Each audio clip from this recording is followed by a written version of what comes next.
नमस्कार.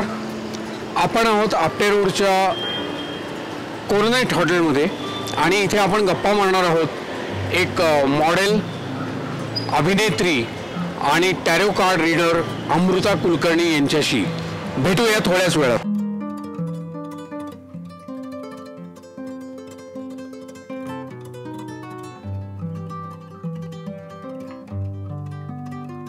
आपल्या चॅनलमध्ये आपल्या सर्व दर्शकांचं स्वागत.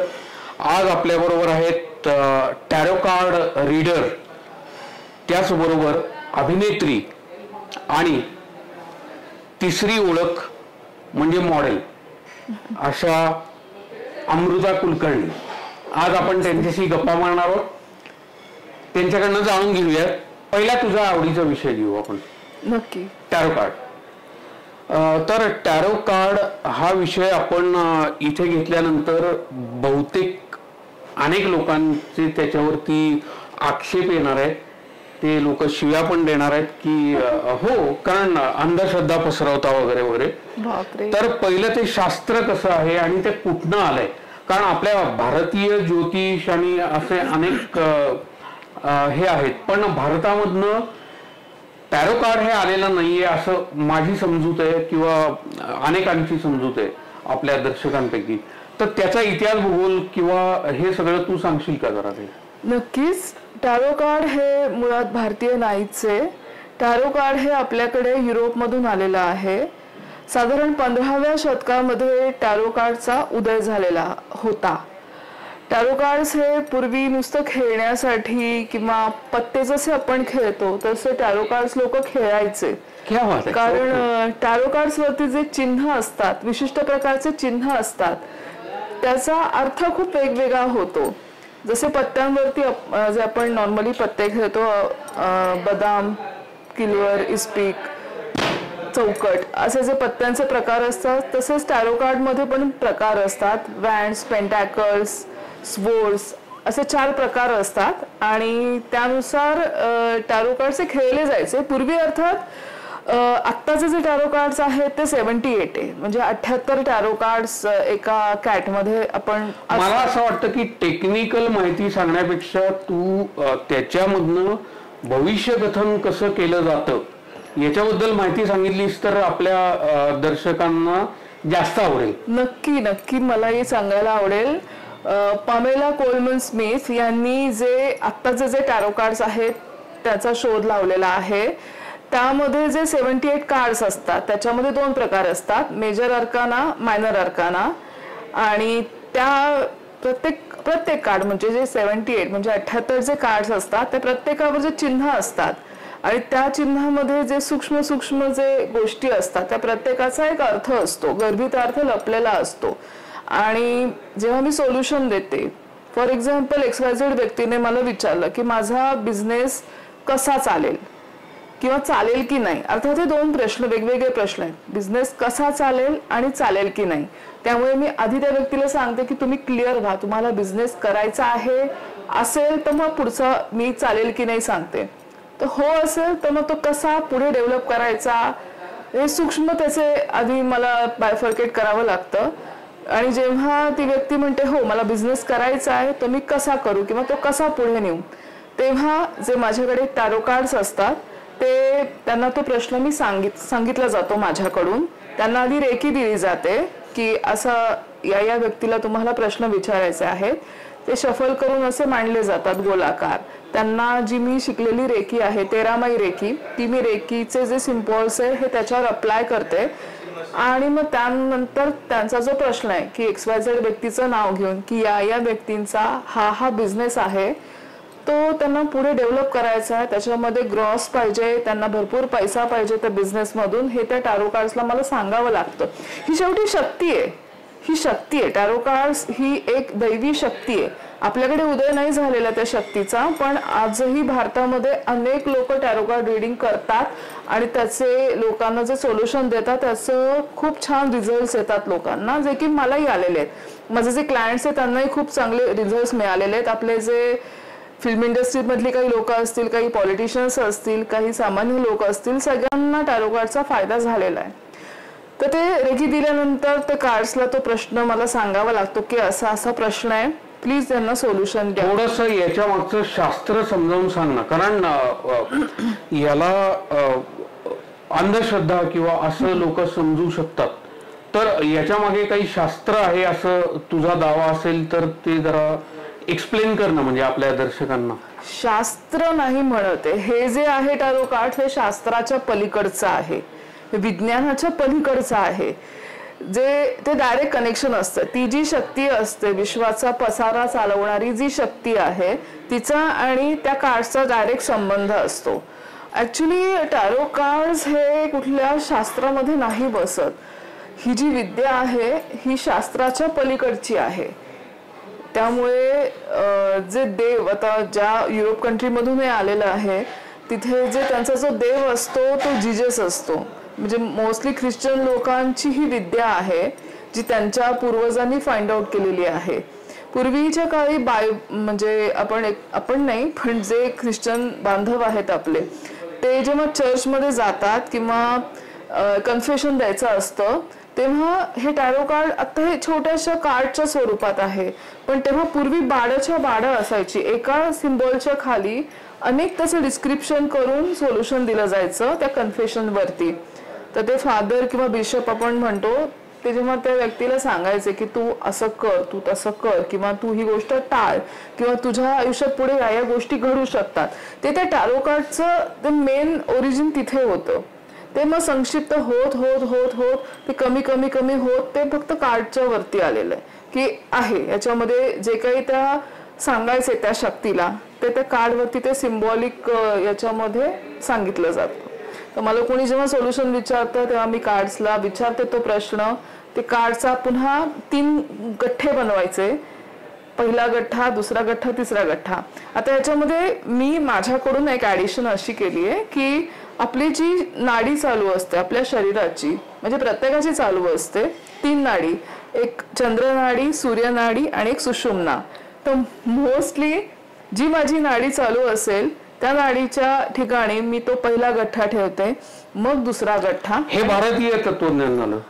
मिक्स केलं ना, मी भारतीय ना, मी जर भारतीय मला माझ्या तत्वाचा अभिमान आहे. हो, मी ते कोलॅबोरेट केलंय. माझं एम काय, मी पण असं म्हणजे बघितलं की चंद्रनाडी आपली जेव्हा चालू असते तेव्हा ते योग्य वेळ त्या कामाची असं काहीतरी आहे ना. ते काय प्रत्येक कामासाठी वेगवेगळ्या नाडी असते. चंद्र किंवा सूर्य मोस्टली वापरल्या जातात. सुषुम्ना खूप रेअरली एखाद्या चांगल्या, ती योग्यालाच मिळते ना, ती सुषुम्ना नाडी रेअरली आपल्याला मिळते. तर त्या नाडीनुसार मी ते पत्ते मांडते, 3 गठ्ठे, मग ते एकत्र केले जातात आणि तो स्प्रेड लावला जातो.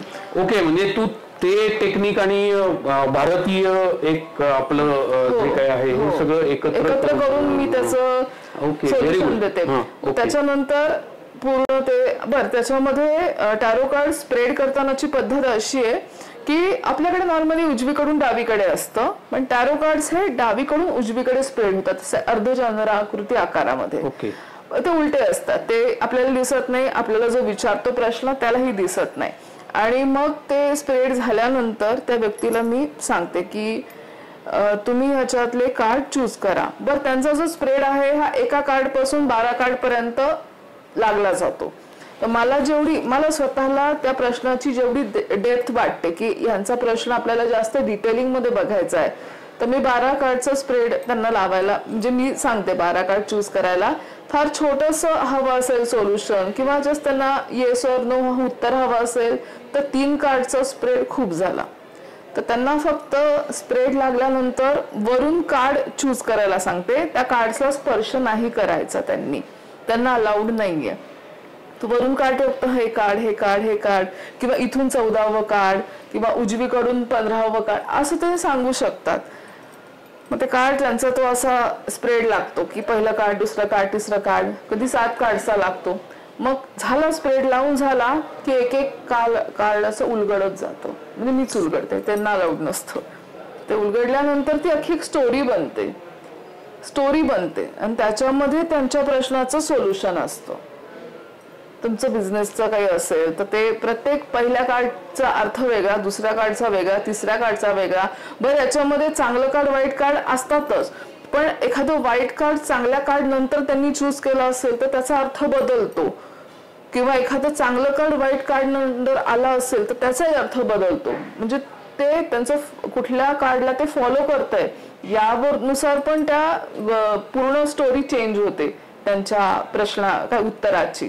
त्यामुळे तो पूर्ण अभ्यास करून त्यांना मग सोल्युशन दिलं जातं की असं असं आहे, असं असं तुम्ही टाळा, हे करा, अशी लोक तुमच्यासाठी हानिकारक आहेत. कधी कधी बायको पण किंवा एखादा आपला जीवनसाथी पण त्या व्यक्तीचा हानिकारक ठरू शकतो त्याला. कधी कधी शत्रू पण बेनिफिशियल ठरू शकतो. ते कार्ड्स जसे येतात तसं त्याच्या प्रश्नाचं सोल्युशन असतं आणि ते मोस्टली 90% परफेक्ट असतं. मोस्टली मला जेवढे अनुभव आले ते. मुळात आपल्याकडे भारतीय परंपरेमध्ये ज्योतिष पत्रिकेवरनं किंवा हे सगळं बघण्याच्या अनेक हे गोष्टी असताना सुद्धा तुला पर्टिक्युलरली या गोष्टीची आवड कुठनं निर्माण झाली आणि त्याचं प्रशिक्षण काही घेतलंस काय, किंवा त्याच्याबद्दल थोडीशी माहिती. नक्कीच. ज्योतिष हे आपली कला आहे, किंवा आपली कला म्हणण्यापेक्षा आपल्या भारतीयांची ती विद्या आहे. अनेक पूर्वापार चालत आलेले आहेत अनेक युगांपासून. ज्योतिषाचं मला आवड होती. ज्योतिष मी शिकलेली पण आहे, फलज्योतिष शिकलेली आहे मी. म्हणजे पत्रिका बघता येते? हा, पत्रिका बघता येते. पण आपल्याकडे एक असा शाप म्हणू शकतो, शापच असतो तो, की तुम्ही जर मनापासून ज्योतिष सांगत असाल कोणाला, कमर्शियली नाही. कमर्शियल भरपूर ज्योतिषी आहेत आपल्या पुण्यामध्ये, भरपूर आहेत आणि भारतात तर असंख्य आहेत. पण ते ज्योतिष सांगणं हे लिमिटेड लोकांनाच अलाउड असतं. नाहीतर तुम्ही जर कमर्शियली सांगून पैसा कमवू शकता, काही प्रॉब्लेम नाही, पण लिमिट असतं ज्योतिष सांगण्याला. लिमिट लिमिट ज्योतिषाचं लिमिट कसं आहे, एक देवीचा कुठला, आय थिंक पार्वती देवीचा शाप आहे की जी व्यक्ती ज्योतिष सांगे ती व्यक्ती आयुष्यभर दरिद्री राहणार, असा एक शाप आहे. एक शाप आहे. त्यामुळे मी ऐकलं नव्हतं कधी असं आहे असं. पण मग ज्योतिषी धंदा करतात, करोडो रुपये कमवतात, ते काय? ते त्यांचं तेच सांगते, पूर्ण त्यांची शांती करून घेतात, स्वतःची ते शांती करून घेतात. की कारण मी तुम्हाला तुमच्या आयुष्यात पुढे काय घडणार मी नाही सांगत, पण ज्योतिषी सांगतात की हे तुम्ही करा, हे तुम्ही इकडून नका जाऊ, तुमचं हे नका, एखादं लग्नाचं आपण बघू की या मुलीशी लग्न नका करू, हे तुम्हाला चांगलं नाहीये, तुम्ही दुसऱ्या मुलीशी बघा. मग ते दुसऱ्या चांगल्या मुलीशी लग्न करून त्या व्यक्तीचा होतो संसार. पण XYZ मुलीशी जर लग्न करणं त्याच्या नशिबात लिहिलं असेल तर तो भोग तो ज्योतिषी चुकवतो. आणि त्याचं जे पाप आहे तो नियतीचा जो आहे, तो ज्योतिषाला लागतो. बरं, ते येऊ नये म्हणून ज्योतिषी स्वतःची शांती करून घेतात. करावीच लागते, दुसरा पर्याय नसतो, त्रास होतो. नाही तर हे म्हणजे विश्वास असो नसो कोणाचा, पण जेव्हा आयुष्याशी आपला खेळ होतो तेव्हा ते कळतं ज्योतिषाला की असं नाही करायचं, आपण आपलं शांती करूनच सांगितलं पाहिजे. तर ते तसं असतं. तुम्ही ज्योतिष हा नॉर्मली काय, तुम्ही जे भविष्य किंवा जे घडणाऱ्या गोष्टी आहेत जे चांगल्या असतील ठीक आहे, पण ज्या वाईट असतील किंवा एखादी गोष्ट घडू नये अशी एखादी घटना असेल ती तुम्ही प्रिव्हेंट करता. म्हणजे जी देवाची जी करणी किंवा देवाची जी करण्याची गोष्ट आहे ते तुम्ही खंडित करता. सगळ्यात मोठं पाप असतं. मग ज्योतिषाला बरोबर शापित विद्या आहे, ज्योतिष ही शापित विद्या आहे. तसंच टॅरो कार्ड्स हे ज्योतिष नाहीये. टॅरो कार्ड्स आणि ज्योतिष याच्यामध्ये खूप फरक आहे. टॅरो कार्ड्स हे सोल्युशन देणारी विद्या आहे. म्हणजे तुम्हाला इकडे जायचंय, हा जा तुम्ही, पण या प्रिकॉशन्स घेऊन जा, होईल तुमचं. तुम्ही जाऊ नका. ते कार्ड जे सांगतात की गेलं नाही पाहिजे तर मी सांगते नाही गेलं नाही पाहिजे, किंवा हा जा तुम्ही, जे काय असेल ते मी सांगते. ते ज्योतिष असं नाहीये. कधी कधी खूप असं अध्यरूतच करा पण नको पण करू, जे कार्ड्स असतात ते मी सांगते. त्याच्यामध्ये ज्योतिष इतकं तीव्रता नसते, इंटेन्सिटी ज्योतिष इतकी नसते. आहे गाईड, म्हणजे एक फक्त मार्गदर्शन हे मार्गदर्शन. आणि ज्योतिषामध्ये पर्टिक्युलरली तू म्हणतेस तसं की एक ही कर किंवा करू नको असंच हे आहे.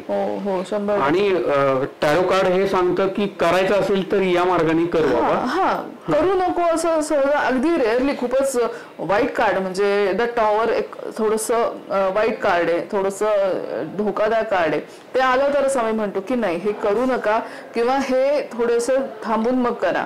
त्यांनी तुमचं जास्त भलं होईल. ते करू नका असं मी शक्यतो. बरं, तुला टॅरो कार्ड रीडर म्हणून तू जे आतापर्यंत काही काम केलंयस त्याच्यामध्ये असे काही अनुभव आलेत की लोकांचं आयुष्य बदललंय किंवा बदललंय ही खूप मोठी गोष्ट झाली, पण काहीतरी त्यांना चांगले अनुभव मिळालेत किंवा असं काही असेल तर ते शेअर करणं आमच्या दर्शकांबरोबर. नक्कीच करायला आवडेल. माझे एक फिल्म इंडस्ट्री मधले मित्र आहेत अभिजित गुरु, खूप मेहनती कलाकार आहेत, रायटर वगैरे आहेत, ते डिरेक्शन पण करतात. त्यांना एका नाव घेऊन सांगतेस तू, म्हणजे you are too serious about that. Yes, Abhijit Guru, he is my good friend also. Okay okay. त्यांना खूप, त्यांचे मिसेस पण आहेत समिधा गुरु, पण त्या पण इंडस्ट्रीमध्ये आहेत, चांगल्या अभिनेत्री आहेत. अवॉर्ड मिळेल असं वाटत होतं, पण ते नाही नाही नाही असं होतं. तर त्यांना सोल्युशन दिलं मी. अर्थात इथे बोलायला प्रॉब्लेम नाही काही. त्यांच्या टॅरो कार्ड्स मध्ये असं आलंय की समिधाजी त्यांच्या बेटर हाफ आहेत, त्या जेव्हा त्यांच्या सोबत असतील तेव्हाच त्यांची प्रगती होईल आणि तरच त्यांना अवॉर्ड वगैरे मिळेल, किंवा त्यांनी जास्तीत जास्त वेळ त्यांना द्यावा किंवा गिफ्ट द्यावं किंवा एक मन त्यांचं राखावं, किंवा कुठेही काही करायचं असेल समिधाजींना सोबत घेऊनच करावं. आणि म्हणजे त्यांच्या बरोबरच त्यांची प्रगती आहे. असं म्हणजे जेव्हा पत्नी बरोबर असेल एक्झॅक्टली त्यावेळेला प्रगती आहे, खूप सुंदर प्रगती आहे. तसं त्यांनी फॉलो केलं. त्यांच्या एका सिरियलला अवॉर्ड मिळाला मी सांगितल्यानुसार की मिळेल तुम्हाला. कुठल्या सिरियलला ते मी नाही सांगितलं, त्यांच्या असंख्य चालू आहे. या इयर एंडिंगला तुम्हाला असं असं अवॉर्ड मिळेल, त्यांना मिळालं. He felt happy, is thanking me, I am also happy. अजून सर्वसामान्य माणसांच्या काही आठवणी की आलेले ना असे भरपूर आहेत. असं मी हे पर्सन आहे, हे सेलिब्रिटी आहेत म्हणून मी सांगू शकले, पण अशा बऱ्याच लोकांच्या येतात. लग्नाचं एक माझे आहेत क्लायंट आहेत, त्यांचं डिव्होर्स होत नव्हता. 2019 और 20 सालची गोष्ट आहे. डिव्होर्स त्यांचा होतच नव्हता, बायको डिव्होर्स देतच नव्हती त्यांची, आणि त्यांना खूप इच्छा होती की डिव्होर्स घेऊन आपलं नवीन आयुष्य सुरू करावं. तर तसं काहीच होत नव्हतं. मग ते आले, ते राहायला खोपोलीला आहेत. म्हटलं हे तुमचं क्रिटिकल आहे, तुम्हाला खूप मनस्ताप झाल्यावर डिव्होर्स मिळणार, दुसरं लग्न होणार आणि छान संसार तुमचा दुसरा होणार. आणि हे मी सांगितलं 2020 साली. ते मी विसरून नाही गेले की हा आले असेल. त्यांचा आता काही महिन्यांपूर्वी 2-1 महिन्यांपूर्वी मला मेसेज आला की मॅडम तुम्ही सांगितलं तसंच झालं आणि डिवोर्स माझा या काळामध्ये झाला, माझा डिवोर्स, आणि आता माझं दुसरं लग्न आहे, तुम्ही या नक्की, खोपोलीला आहे वगैरे. म्हणजे ते झालं. मी ते विसरूनही गेले होते की मी असं काही बोलले होते. म्हटलं हो का, मी सांगितलं होतं का, बरं म्हटलं, छान म्हटलं, तुमचं छान होते, मला आनंद आहे. झालं म्हणजे ते डिवोर्सचे झालं, लग्नही दुसरं झालं त्यांचं. आता 25 तारखेला 25 डिसेंबरला होतं, झालं त्यांचं लग्न. फिल्म इंडस्ट्री मधले अनेक लोक आहेत, जसं की जयवंत वाडकर आहेत, मिलिंद कुणाजी आहेत. ओके. हे विचारतात प्रश्न, त्यांना दिले सोल्युशन, त्यांना पटतात, त्यांना आनंद मिळतो, ते परफेक्ट बरोबर ठरतं. I am happy. Political prediction काही आहे का? पॉलिटिकल हो आहेत. नाव मी डिक्लेअर नाही करू शकत आहे, म्हणजे नाही नाही नाव मला ते, हे माझे चांगले मित्र. बरं, मला एक गोष्ट सांग, राज्यात जे सरकार आलंय अनपेक्षित आहे, तुला अपेक्षित होतं? हो. टॅरो कार्ड रीडर म्हणून तुला अपेक्षित असेल, पत्रकार म्हणून आम्हाला अनपेक्षित होतं. म्हणजे युती सरकार येणार याची खात्री होती, पण एवढ्या मोठ्या संख्येने येईल असं अपेक्षित नव्हतं. कर्मा रिटर्न. पण ऐक, ते 5 वर्ष चालेल? मी विचारलंच नाही हा प्रश्न. ऍक्च्युली मी प्रश्न विचारलाय. नाही, पण मला त्यासाठी टॅरो कार्ड्स बघावे लागतील ना, तर मी तुला विचारायची गरज पण वाटली नाही? नाही. You are sure?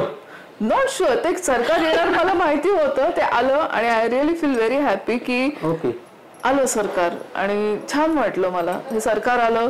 किंवा हे तुझं मत झालं म्हणजे वैयक्तिक, ऑब्व्हियसली. पण त्याचं भवितव्य काय हे तू बघितलं नाहीस? नाही बघितलं. आणि मोदी सरकारचं पण तुला काही प्रॉब्लेम वाटत नाही? मोदी सरकार युद्ध काय होतील का? मी काहीतरी विचार केलास का नाही, म्हणजे एक मोठ्या परसेप्शन मध्ये की काहीतरी नाही, मी हे काय होणार आहे बघितलेच नाहीये, मला कोणी विचारलंच नाही ना प्रश्न, त्यामुळे मी बघितलेच नाहीये. आणि कसं मी स्वतःहून विचारण्याचा इतकं मला वेळच नाहीये ना, माझी दैनंदिन कामं एवढी असतात की असं ते प्रॉपर तो विचार करून नाही, मी तेवढे प्रश्न विचारलेच नाहीये. मी विश करते की आपलं चांगलं व्हावं, आपल्या भारत देशाचं चांगलं व्हावं. आता तुझ्या दैनंदिन कामामुळे आपण आता तुझ्या पर्टिक्युलर तुझ्या वैयक्तिक करिअरवरती येऊया. आम्हाला सांग काय म्हणजे ह्याच्याबद्दल तुझ्या मॉडेलिंग आणि अभिनेत्री म्हणून नाटकात जी काही कामं केली त्याच्याबद्दल सांग. अभिनेत्री मी कॉलेजमध्ये नाटकांमध्ये कामं केलेली आहेत, प्रोफेशनल नाटकात 1-2 केलेली आहेत, पण एक हॉबी म्हणून केलेली आहे. ऍक्टिंग जमते मला, येते मला थोडीफार ऍक्टिंग. माझे वडील एक चांगले ऍक्टर आहेत, चांगले डिरेक्टर आहेत. टाटा मोटर्सला होते ते, तेव्हा त्यांच्या संस्था होती आमची त्रिमूर्ती नावाची. त्यांनी भरपूर एकांकिका वगैरे केली. म्हणजे बाबांची स्वतःची होती? हो, बाबांची स्वतःची होती. मग त्यांची ओळख करून दे ना आमच्या लोकांना. नक्कीच आवडेल मला. मग तर तेवढे थोडेफार गुण आहेत, पण असं मला फार ऍक्टिंग. त्यांच्याबद्दल सांग ना. आपण बघू. हो, त्यांची नाटक संस्था स्वतःची होती ना. हो, सांग ना त्याच्याबद्दल. त्रिमूर्ती नावाची नाट्यसंस्था होती माझ्या वडिलांची. अनेक नाटक त्यांनी केलेले आहेत. जिल्हा राज्य पातळीवर केले, जिल्हा पातळीवर केलेत, अवॉर्ड्स वगैरे मिळालेले आहेत त्यांना. पण ते जेव्हा कंपनीत म्हणजे टाटा मोटर्सला, तेव्हा ते टेल्को होती, टेल्कोला जेव्हा ते जॉबला होते इंजिनियर म्हणून, तेव्हा त्यांनी ते सगळं कमावलेलं आहे. दौरे वगैरे असायचे त्यांचे, किंवा सगळे फिल्म इंडस्ट्रीतले लोक त्यांचे चांगले मित्र होते, जसे की आनंद अभ्यंकर, विनय आपटे, चांगले होते, त्यांचा रॅपो चांगला होता. पण नंतर त्यांनी नंतर सोडून दिलं, नंतर ते अध्यात्माकडे वळले. ते स्वतः एक चांगले डाउजिंग करणारे आहेत, खूप लोकांना ते सोल्युशन देतात प्रोफेशनली. खूप लोकांचा फायदा झालाय त्यांच्यामुळे, आणि मे बी त्यांच्यामधूनच हा गुण माझ्यामध्ये आला असेल, लोकांना मदत करणं. आणि ते थोडंसं हटके प्रोफेशन हे त्यांच्यामुळे आलं असेल माझ्याकडे. I am very proud of his daughter, to be his daughter. I am very proud of. त्यांचं नाव तरी सांगशील? आतापर्यंत नाव सांगितलं. माझ्या वडिलांचं नाव श्री अरविंद कृष्णराव कुलकर्णी. आता ऍक्टिंग आणि मॉडेलिंग याच्याबद्दल. ऍक्टिंग मी ते छोट्या 2-4 शॉर्ट फिल्म्स केलेल्या आहेत आणि केलेल्या आहेत, एक हॉबी म्हणून केलेल्या आहेत. सिरियस असं मी फार त्याच्यात करिअर करायचंय किंवा पुढे जायचंय, पैसा कमवायचा म्हणून मी ऍक्टिंगचा नाही विचार केलेला आतापर्यंत. मे बी मला माझे काही स्वतःचे रिस्ट्रिक्शन्स आहेत किंवा सिक्युरिटी पर्पज साठी मी ऍक्टिंगला नाही म्हणते. माझे काही इतर रिझन्स आहेत. नाही, प्लीज एक्सप्लेन. सिक्युरिटी पर्पज म्हणजे काय? म्हणजे तू हे फील्ड धोकादायक आहे असं समजतेस? जे माझे लोकांना समजू दे. ओ माय गॉड, स्पष्टपणे बोल. जर मला कोणाची पोलखोल नाही करायची, पण अनुभव आले मला तर स्वतःला नाही अनुभव आले. येता येता वाचले मी, माझ्या गुरूंच्या कृपेने मी वाचलेली आहे. पण नाही, मला असं एक इंट्युशन येतं ना आपल्याला की हे नकोय, हे तू याच्यासाठी नाही बनलेली, तू ऍक्टिंग साठी नाही बनलेली, तू रोखठोक बोलण्यासाठी बनलेली. लोकांना जे असे नाही, मग तू त्या फील्डला नावं ठेवत नाहीये. पण नावं मी ऍक्च्युली इथे कोणाचीच घेऊ शकत नाही, ना कुठल्या ऍक्टरची, ना ऍक्ट्रेसची, ना कुठल्या डिरेक्टरची, ना प्रोड्युसरची. पण ऍक्टिंग हे फील्ड थोडंसं बदनाम आहे आणि ते बऱ्या अंशी सत्य आहे. तुम्हाला ऍक्टिंग फील्डमध्ये जर पुढे जायचं असेल, नाव कमवायचं असेल, तर कॉम्प्रोमाइजेस मस्ट आहे. तुम्हाला नाव कमवायचं. हा, तुम्ही असे सटरफटर रोल करत असाल, ठीक आहे, हे झाले तुझे रोल, 3 महिन्यांनी हे पैसे जा. तुला जर पुढे जायचं असेल, तुमचं ऍक्टिंग खूप मस्त असेल, अगदी छान असेल, तरी पण हवे तो रोल मिळण्यासाठी किंवा अजून पुढे जाण्यासाठी तुम्हाला काही कॉम्प्रोमाइजेस करावे लागतात. हे नावानं नाही घेऊ शकत मी. फार काम नाही केलं तरी तुला हा अनुभव कसा काय आला? मला अनुभव आलेलाच नाहीये. जे मला सांगितलेले आहेत लोकांनी की बाई तू येऊ नको, तू चांगली मुलगी आहेस, तू या फील्ड मध्ये येऊ नकोस, तू तुझ्यासाठी नाहीये, व्हेरी डिफरंट. बाकीच्या लोकांनी सांगितलं म्हणून तुझं असं म्हणणं आहे की मी बघितलंय ना, माझ्या डोळ्यांनी बघितलंय ना, मी जे काही गोष्टी माझ्या डोळ्यांनी मी बघितलेल्या आहेत ज्या शॉकिंग होत्या, त्यामुळे मी तिथे नाही जास्त मला मी सिक्युअर स्वतःला नाही ठेवू शकत असं मला वाटतंय.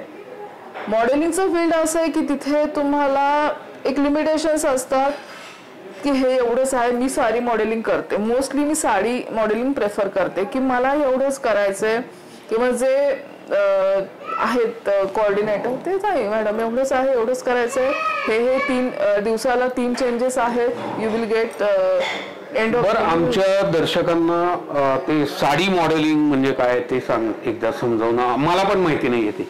साडी मॉडेलिंग म्हणजे एखादा ब्रँड असतो, साडीचा ब्रँड असतो, जसं की सब्यासाची आहे, तुम्हाला सब्यासाचीचं प्रमोशन करायचंय किंवा सब्यासाचीची मॉडेल म्हणून जायचंय, तुम्हाला त्याचे जे तुमचं युनिट तुम्हाला कपडे प्रोव्हाइड करतं ते तुम्हाला अंगात परिधान करायचे असतात आणि पोजेस द्यायचे असतात. और ब्लँक सब्यासाचीला मोस्टली पोजेसपेक्षा ब्लँक फेस असणं खूप गरजेचं आहे. मी स्पेशली सब्यासाचीचं सांगतेय, मी ब्लँक फेस ठेवून तुम्हाला एक्सप्रेशन्स द्यायचे असतात.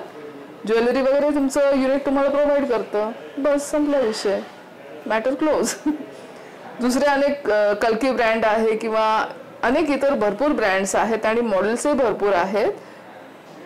करायचं तुम्ही साडी नेसून पोजेस देऊ शकता तुमच्या आवाक्यामधल्या, तुम्ही सभ्य दिसाल असेल तिथे तुम्हाला, म्हणजे माझ्या अनुभवावरून मी सांगते की तिथे तुम्हाला जास्त काही त्रासदायक ठरत नाही मॉडेलिंगचं फील्ड. आणि दुसरी एक गोष्ट म्हणजे माझे मॅगझिनला फोटो आलेले होते. मी सोलो मॉडेलिंग जेव्हा केलं होतं मी कॉलेजमध्ये असताना, तेव्हा सीताडेलला माझा फोटो आला होता. प्लस एक नॉर्थ कोरियन मॅगझिन आहे, त्याच्यामध्ये इंडियन कल्चरवरती एक काहीतरी माहिती दिली होती का काय देवाला, म्हणजे काहीतरी होतं. तेव्हा माझा भरतनाट्यमच्या याच्यामधला फोटो पण आलेला होता. भरतनाट्यम तू शिकलीस? हो, मी भरतनाट्यम शिकलेली आहे. क्या बात. मग ते करत नाहीस? करायचंय मी, माझे मध्यंतरी ऍक्सिडेंट झाला त्यामुळे मी थोडंसं थांबले की नाही, ज्यांनी त्रास होतो त्या गोष्टी मी टाळते. ऍक्च्युली भरतनाट्यम पोजेस देऊ शकते मी, पण करत नाही मी सध्या भरतनाट्यम. तर असे आलेत माझे फोटोज आलेले, ते मला ऍक्च्युली फोटोची एक आयडेंटिटी असते की हा, किंवा आता 1-2 वर्षापूर्वी मराठी मॅगझिनला माझा कव्हर पेजला फोटो होता, दिवाळी मॅगझिनला. I feel happy. मला ज्याच्यातून आनंद मिळतो त्या गोष्टी मी करते, मला त्याच आवडतात करायला. पैसा ही थोडी सेकंडरी गोष्ट आहे, पण आपला आनंद, आपलं मानसिक शांती, मानसिक समाधान जास्त महत्वाचं आहे, ते मला आवडतं, त्याला मी जास्त प्रेफरन्स देते.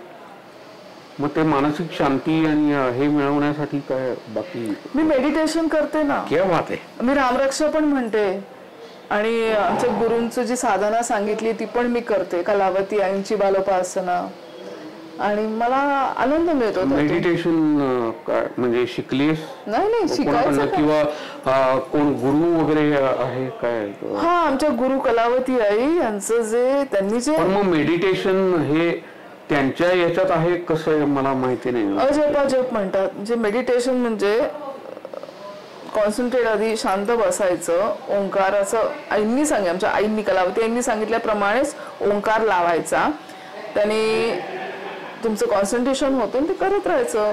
108 नॉर्मल सगळ्यांनाच माहिती, 108 महिन्यांची जी जपमाळ असते, ओम नमः शिवायचा जप आमचा जो गुरु मंत्र त्याचा मी करते, त्याला मी जप म्हणते. मला असं वाटतं की जप करणं ही गोष्ट वेगळी आहे आणि ध्यान ही गोष्ट वेगळी आहे. ध्यान शांतीने करायचं असतं. ध्यान हे शांतपणे बसून, त्याला आपण विपश्चना जी म्हणू शकतो की विपश्चना.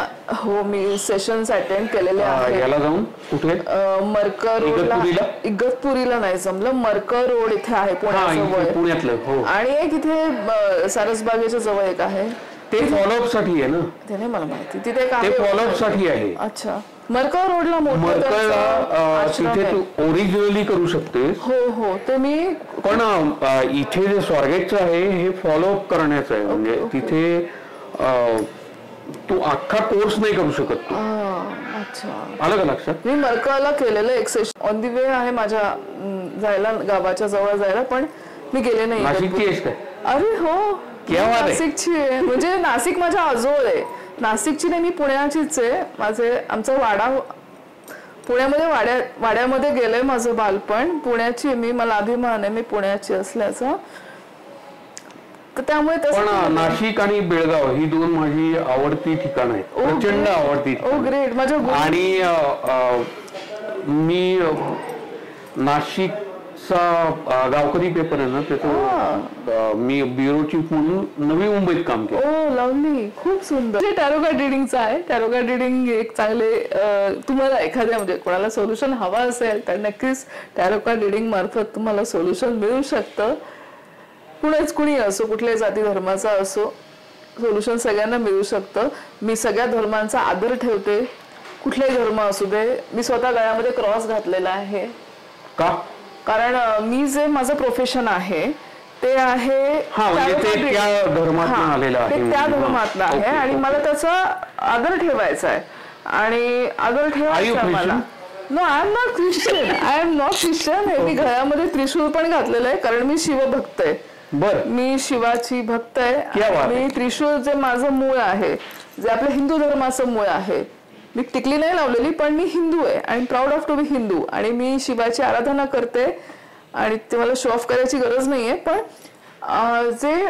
हे जे आहे याच्यामध्ये छोटासा येशू कोरला गेलेला आहे, मध्ये एक स्टोन लावलेला आहे. तर ते हे जे आहे हे मी कसं, ज्या गोष्टीमुळे मला इन्कम मिळतं किंवा ज्या गोष्टीमुळे मी लोकांना सोल्युशन देते त्याचा आदर मी ठेवला गेला पाहिजे माझ्याकडून, हे मला पटतं. आणि त्यामुळे मी हा क्रॉस घातलेला आहे गळ्यामध्ये.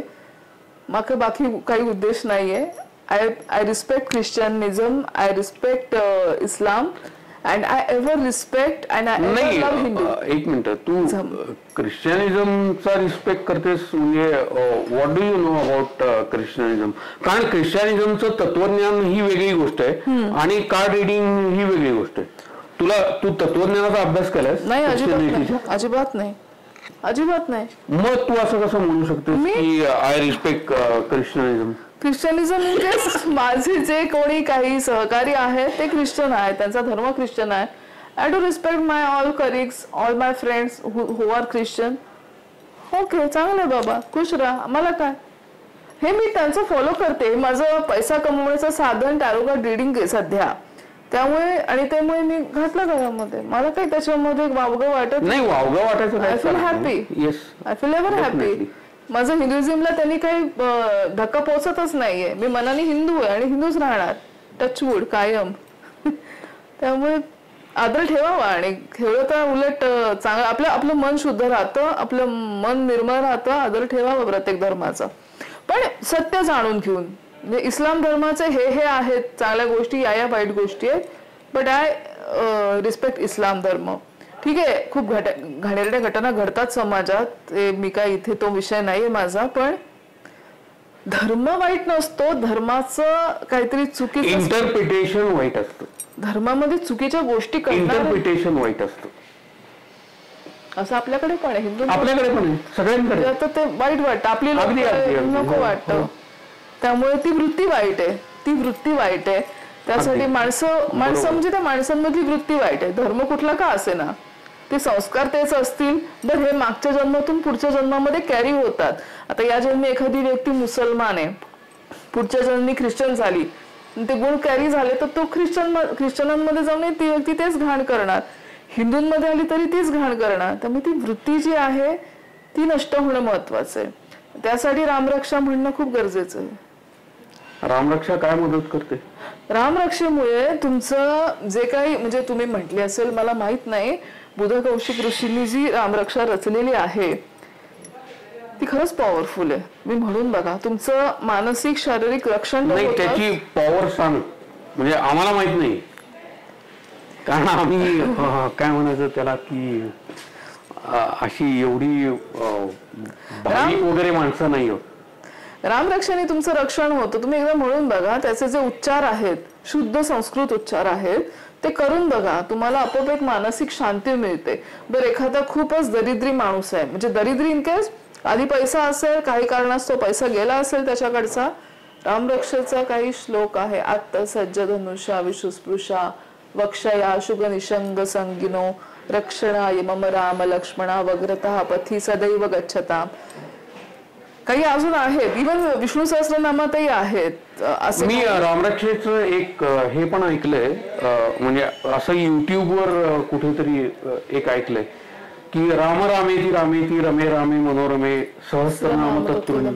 ते हा जो उच्चार आहे त्याच्यामुळे मानसिक शांती वगैरे असं आहे का? अख्ख्या रामरक्षेमुळेच मिळते. संपत्तीचा जो मी सांगितला आत्ता सज्ज धनुष्य, तो संपत्ती म्हणजे नाहीच आहे, काहीच नाहीये. पैसा कमवायचं साधनही गेलंय, नवीन काही मिळत नाहीये, गुरु नाहीये, मेनली गुरु नाहीये कोणी, कोणाला मी मानू शकत नाही, कोणाला मानायचं कळत नाही. तर हा रामरक्षेतला श्लोक म्हणत राहा, काहीतरी मिळेल. हंडा सापडेल सोन्याचा, पण तो मिळेल तुम्हाला, काहीतरी फायदा 100% होणार. बरं, हे फक्त हिंदूंसाठी नाहीये, ऑल ओव्हर सगळ्या जाती धर्माच्या लोकांसाठी आहे. फायद्यात नक्की राहणार. रामरक्षा द पॉवरफुल जो म्हणतो, काय संस्कृत आणि फार काय अवघड नसतं. ब्राह्मणांना येतं संस्कृत, ते लहानपणापासून त्यांना ती वाचाशुद्धी झालेली असते. सगळ्या जातीच्या धर्माच्या लोकांना ती वाचाशुद्धी होते. म्हणजे आता आपण पिक्चरमध्ये किंवा सिरियलमध्ये, नाटकांमध्ये बघतो, जे सतत शुद्ध बोलतात किंवा सतत ते डायलॉग्स पाठ करतात, ते सगळे लोक शुद्धच बोलतात. असं काही मोनोपोली नाहीये ब्राह्मणांची, पाहिजे. त्यामुळे श्रद्धा ठेवली की हा ब्राह्मणांचा देव, हा यांचा देव, असं न करता सगळ्यांचाच देव राम आहे. क्षत्रिय जातीचा होता राम किंवा आहे राम.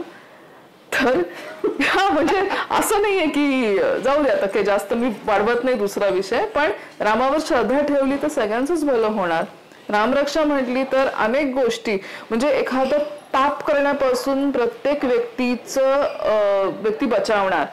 की म्हणजे माहित नाही, मला माहितीये पाप आहे, पण ती मी रामरक्षाचं जो म्हटली रोज, तर ते काहीतरी घडणार आणि ते पाप माझ्याकडून घडणार नाही, हे अंतिम सत्य. अगदी 100 नाही, 200, 1000% खात्री आहे. प्रत्येकाने म्हणावी, भलंच होणार ना लोकांचं, समाज आपला निरोगी होणार, अजून काय पाहिजे आपल्याला, 100% छान होणार सगळ्यांचं. खूप चांगली माहिती आपल्याला मॅडमनी दिलेली आहे, त्यामुळे आमच्या दर्शकांकडनं तुझे खूप खूप आभार. धन्यवाद.